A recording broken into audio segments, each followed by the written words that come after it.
जय श्री कृष्णा दोस्तों, किशोरी क्रिएशन से मैं सपना शर्मा आप सभी का हार्दिक स्वागत करती हूँ आपके अपने चैनल पर। दोस्तों, आज के वीडियो में आपके लिए माघ मास महात्म्य का 22वां अध्याय लेकर के आई हूँ। इससे पहले का माघ मास महात्म्य के 21 अध्याय की वीडियो जो है मैंने मेरे चैनल पर डाले हुए हैं, जिनको आप मेरे चैनल पर जाकर देख भी सकते हैं और श्रवण भी कर सकते हैं। आइए सुनते हैं माघ मास महात्म्य का 22वां अध्याय। इतना कहकर भगवान अंतर ध्यान हो गए और देवदूती भगवान के ध्यान में लीन हो गई। तब देवनिधि कहने लगी, हे महर्षि, जैसे गंगा जी में स्नान करने से मनुष्य पवित्र हो जाता है, वैसे ही भगवान की इस कथा को सुनकर मैं पवित्र हो गया। कृपा करके इस स्त्रोत को कहिए जिससे उस ब्राह्मण ने भगवान को प्रसन्न किया। लोमेश जी कहते हैं कि उस स्त्रोत को गरुड़ जी ने पढ़ा, फिर उससे मैंने सुना। हे बेप्रिय, स्त्रोत आध्यात्म विद्या का सार, पापों के नाश करने वाला है। वासुदेव सर्वव्यापी चक्रधारी सज्जनों के प्रिय जगत के स्वामी श्री कृष्ण को नमस्कार है। जब स्तुति करने वाला जिसकी स्तुति की जाए तथा सभी जगत विष्णु में है तो किसकी स्तुति की जाए। जिस भगवान के श्वास वेद हैं, फिर कौन सी स्तुति उनकी प्रसन्नता के लिए की जा सकती है। जिसको वेद नहीं जान सकते, न वाणी मन जान सकता है, उसकी स्तुति में अज्ञानी क्या कर सकता है। सारा चर अचर संसार जिसकी माया से चक्र की तरह घूम रहा है, इसी से हे प्रभु आप चक्रधारी कहलाते हो। ब्रह्मा विष्णु आप ही हो। सारे संसार को उत्पन्न करने वाले, ब्रह्मा को भी आप उत्पन्न करने वाले हो। जब जीव शरीर को धारण करता है तब उसको ज्ञान उत्पन्न होता है। तुम सब सुखों के दाता हो, इसमें कोई संदेह नहीं है। आपसे संपूर्ण सुखों के देने वाली बुद्धि उत्पन्न होती है। आप ही 5 कर्मेंद्रिय, पंच महाभूत तथा मन के विविध भाव हो। ब्रह्मा विष्णु रुद्र की कल्पना से आप संसार की कल्पना इसी प्रकार करते हो जैसे पिता पुत्री की।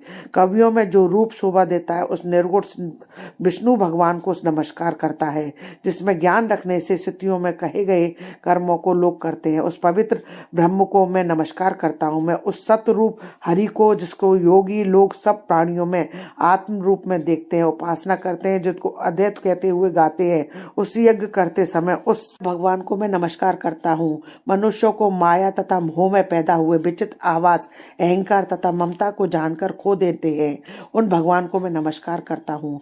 संसार में मनुष्यों के मोह रूपी वायु से सदा भभकने वाली ज्वाला आपके चरण कमल की छाया पहुंचाने से नहीं जलाती। जिसके स्मरण मात्र से मोह, अज्ञान, रोग, दुख दूर हो जाते हैं, उस अनंत रूप को नमस्कार करता हूँ, जिसमें मिल जाने पर और किसी दूसरे की इच्छा नहीं रहती, जिसको जानकर अद्वैतवादी आत्मा को देखते हैं। यदि विष्णु शब्द का अर्थ और उसके विषय में ज्ञान एक ही होता है तो इस सत्य से हे माधव, इस संसार की माया में फंसकर तेरे ही ध्यान में रत रहता है।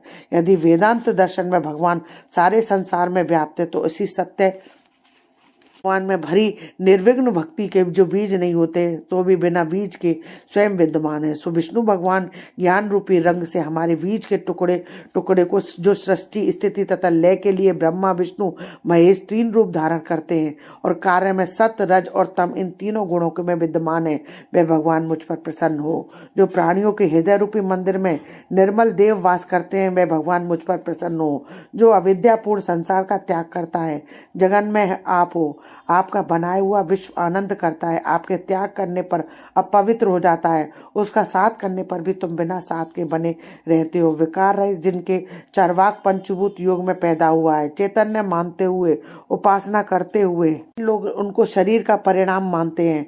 सांख्यवादी तुम्ही को प्रकृति से परे पुरुष मानकर ध्यान करते हैं। जन्म इत्यादि से रहित चैतन्य रूप सदा आनंद स्वरूप उपनिषद जिसकी महिमा गाते हैं। आकाश आदि पंच महाभूत, देह, मन, बुद्धि, इंद्रियां सब कुछ तुम ही हो। तुमसे अलग और कुछ भी नहीं है। तुम हो तो सब प्राणियों के उत्पन्न करने वाले हो और मुझको शरण देने वाले हो। तुम ही अग्नि, रवि, इंद्र, होम, मंत्र, क्रिया तथा फल सभी हो। कर्म के फल देने वाले वैकुंठ में तुम्हारे सिवाय कोई नहीं है। मैं तुम्हारी ही शरण हूँ। सब प्राणियों के हेतु तथा उनको शरण देने वाले भी तुम ही हो। जैसे युवा पुरुष की युवती में और युवती की युवा में प्रीति होती है, वैसे मेरी प्रीति तुम में हो। जो पापी भी आपको प्रणाम प्रणाम करता है उसको यमदूत के ऐसे नहीं देखते हैं जैसे उल्लू सूर्य को। प्रत्येक पाप मनुष्य को उस समय तक ही दुख देते हैं जब तक वह आपके चरण कमलों का सहारा नहीं लेता। जिसको गुण, जाति और धर्म को स्पर्श नहीं कर सकते तथा गतियां भी स्पर्श नहीं करती हैं, जो इंद्रियों के वशीभूत नहीं है, जिनका बड़े बड़े मुनि लोग साक्षात नहीं कर सकते, उन भगवान को मैं नमस्कार करता हूँ। जितने ज्ञान रूपी सुंदर गुण हैं, जिन्होंने सुख स्वरूप मोक्ष रूपी लक्ष्मी का आलिंगन किया है, जिन्होंने आत्म स्वरूप सुख भोगा है और जिन्होंने ध्यान रूप से मृत्यु को वश में कर लिया है, ऐसे मुनियों से सेवित भगवान को नमस्कार है। जो जन्मादि से अलग हैं, जिनको काम क्रोध आदि दोष दुख नहीं देते, उन वासुदेव को मैं नमस्कार करता हूँ। जिनके ज्ञान की गति से अविद्या रूपी मल शुद्ध हो जाता है, जिनके ज्ञान रूपी शस्त्र से संसार रूपी शत्रु का नाश हो जाता है, उन दुखों के नाश करने वाले को मैं नमस्कार करता हूँ। जिस प्रकार भगवान स्थावर जंगम संसार को उत्पन्न करते हैं, उसी सत्य से भगवान मुझको दर्शन दें। इस प्रकार सच्ची भक्ति देखकर भगवान ने प्रसन्न होकर उस ब्राह्मण को दर्शन दिए। उस ब्राह्मण की स्तुति से प्रसन्न होकर तथा उसको वरदान देकर भगवान अंतर्धान हो गए और वह ब्राह्मण कृतकृत्य होकर भगवान में लीन हो गया और शिष्यों के साथ स्त्रोत पढ़ता हुआ तपोवन में रहने लगा। जो कोई स्त्रोत को पढ़ता है अथवा सुनता है, उसकी बुद्धि पाप में नहीं लगती और न ही बुरा फल भोग देखता है। इसमें कीर्तन से मनुष्य की बुद्धि, मन तथा इंद्रियां स्वस्थ होती हैं। जो भक्ति पूर्वक इसके अर्थ को विचार कर इसका जप करता है, वह वैष्णव पद को प्राप्त होता है। इसके सदैव पढ़ने से मनवांछित कार्य सिद्ध हो जाते हैं। मनुष्य सुपुत्र पाता है तथा धन, पराक्रम, चिरायु प्राप्त करता है। इसके पाठ से बुद्धि, धन, यश, कीर्ति, ज्ञान तथा धर्म बढ़ते हैं। दुष्ट ग्रहों की शांति होती है। ये व्याधियों व अनिष्टों को दूर करता है, दुर्गति से तारता है। इसके पढ़ने से सिंह, व्याघ्र, चोर, भूत, देव, पिशाच और राक्षस का भय नहीं रहता। जो भगवान का पूजन करके इस स्त्रोत को पढ़ता है, वह पापों से ऐसे ही अलग होता है जैसे जल पंख से कमल। जो गति गंगा आदि के स्नान से मिलती है, जो इस स्त्रोत का 1, 2 काल या 3 काल पढ़ता है, वह अक्षय फल प्राप्त करता है। जो मनुष्य प्रातः काल इस स्त्रोत का पाठ करता है, वह इस लोक और परलोक में अक्षय सुख पाता है। वेद द्युति का बनाया हुआ यह स्त्रोत भगवान को अत्यंत प्रिय है और भगवान के दर्शन करने वाला है।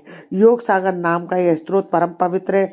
जो कोई भक्ति पूर्वक इसको पढ़ता है, वह विष्णु लोक को जाता है। अब पिशाच के मोक्ष की